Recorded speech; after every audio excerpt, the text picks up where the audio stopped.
One of the most bizarre sentencing from 77 years ago produced the youngest death row inmate in America's history. A case that has in many ways defined the American legal system, the execution of George Stinney. Was his death a mere abuse of power?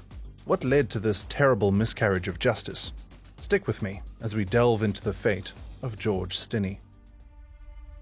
The year was 1944 in the city of Alcolu, South Carolina, in a segregated community where the whites and blacks lived, separated by a railroad. It was in this town that a young 14-year-old George Stinney had a brief conversation that would change both his life and his family's forever. George came from a humble background, with a father, George Stinney Sr., who worked in a sawmill as a sharecropper, and a mother, Amy Stinney, who was a cook at Alcolu's all-black school. He was the second among 5 siblings, and thanks to his father's work, they all lived in a 3-roomed home that was provided for them by their father's company. It wasn't much, but it was honest living for the Stinney family. All of that, however, quickly turned around with the disappearance of Betty June and Mary Emma Thames, 2 young, white sisters that lived in the same town, who unfortunately for George, weren't complete strangers. One day, in March 1944, George and his sister were on their way home after grazing their family cow. He met Betty June, aged 11, and Mary Emma, aged 7, for the first time. The 2 girls were on an adventure in search of a fruit called a maypop, stopping only to ask George and his sister where they could find the fruit and heading off on their way. When the 2 girls didn't make it back by sundown, the police were alerted. The search party was immediately organized. Hundreds of people, including George's father, spent all night searching. George, in a bid to help, informed the authorities that he had seen them on his way home, telling them they said they would be going to the railroad. The police kept this information in mind. At sunrise, their bodies were found in a muddy ditch. 7-year-old Emma had a hole boring through her skull, while 11-year-old Betty June had suffered blows to the head. The autopsy reported that she had received 7 blows from a round instrument, leaving the back of her head as nothing but a mass of crushed bones. This left the town stumped. Who on earth would want to hurt 2 little girls? Ever since the discovery, 2 theories about the unfortunate fate of the girls cropped up. One version, which heavily implicated young George, was that he followed them after their meeting, assaulting them to death with a railroad spike, while attempting to rape Betty June.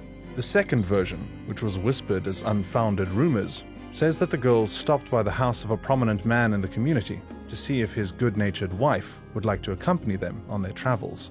Though she wasn't able to go, her son offered to carry them in his lumber mill truck, an offer they apparently took and were whisked away, never to be heard from again. But the police weren't very interested in looking for a white killer, not when they had a perfectly good black child to scapegoat. So, the police did what they were trained to do, and picked up 14-year-old George and his older brother Johnny, arresting them as the culprits responsible for the gruesome murder. The odds were stacked pretty heavily against poor George. Not only was he surrounded by white policemen who seemed to believe he was a murderer, his family wasn't even allowed into the interrogation room or the courtroom. George's questioning was relentless, with officers screaming at him to admit his guilt, asking if he had tried to rape Betty and failed. Hours upon hours of mentally assaulting the poor child. All he could do was endure it, all by himself, all without a lawyer or his family by his side, all alone. A trial was held to determine the fate of George Stinney. The charges were brought, and a court session was held. His publicly provided attorney, Charles Plowden, didn't seem very interested in proving the innocence of his client. He called no witnesses to the stand. He cross-examined nobody. He didn't even bother looking at the evidence. The evidence brought to prove his guilt was completely circumstantial and lacked proper legal procedure.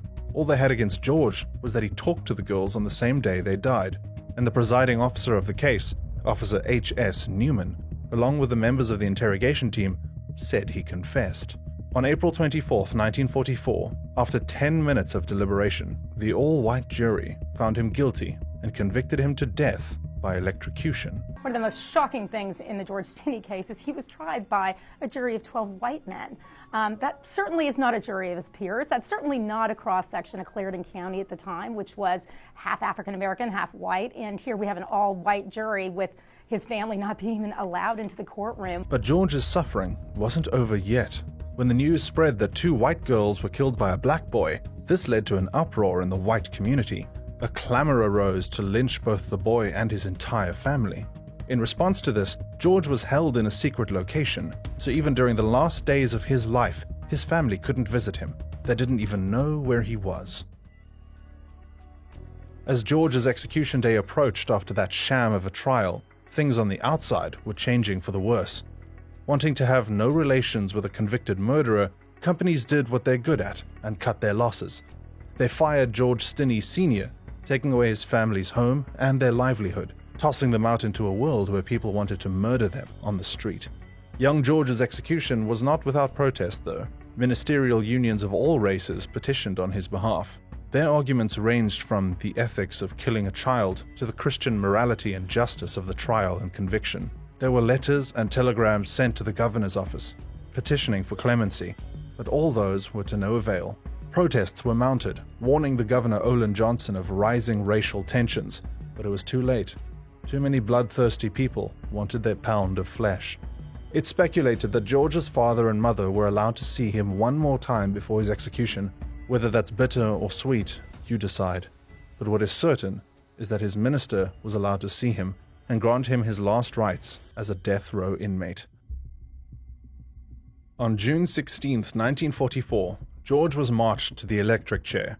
Weighing in at around 95 pounds and 5 feet 1 inch tall, he was dressed in a striped jumpsuit and led to the chair, accompanied by the minister and his trusted Bible cradled to his chest.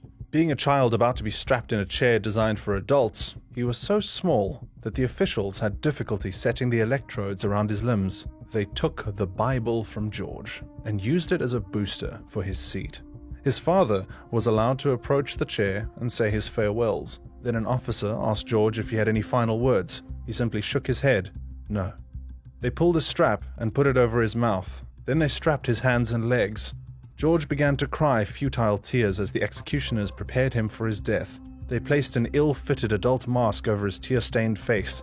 The signal was given, and 2,400 volts were sent through his body. His body jerked violently. The mask on his face slipped off, and his wide-eyed, teary, saliva-covered face was clear for all to witness. After 2 more jolts of electricity, it was over.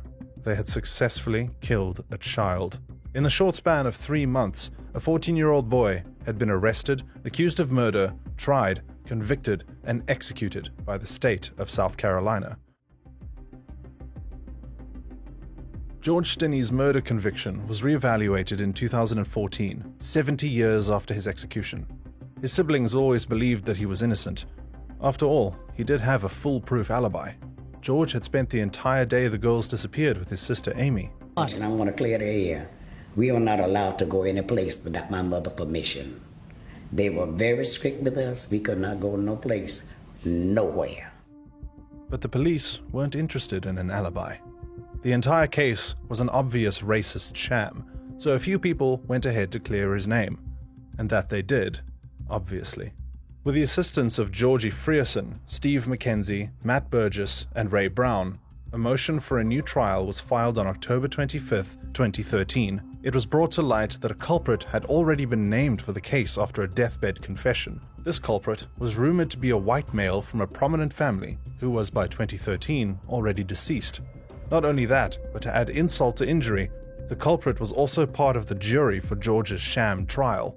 Actual, proper evidence was given in the court hearing in January 2014. Testimonies came from both his siblings and a non-relative witness. George's former cellmate, Wilford Hunter, had stated that George never wrote a confession, but was told by George that he had been made to confess, even though he was innocent. George's confession was rendered null and void, because of course it was. After all, this so-called evidence was an unrecorded, unsigned confession by a 14-year-old boy who was deprived of legal counsel and parental guidance. Judge Cullen Mullen, in December 2014, vacated George's conviction on the grounds that he did not receive a fair trial and his Sixth Amendment right was violated. She ruled that in line with the constitutional ban on cruel and unusual punishment, the execution of a 14-year-old boy in less than 90 days constituted cruel and unusual punishment. George's siblings were understandably overjoyed to be able to live and witness their brother's name being exonerated after 70 years.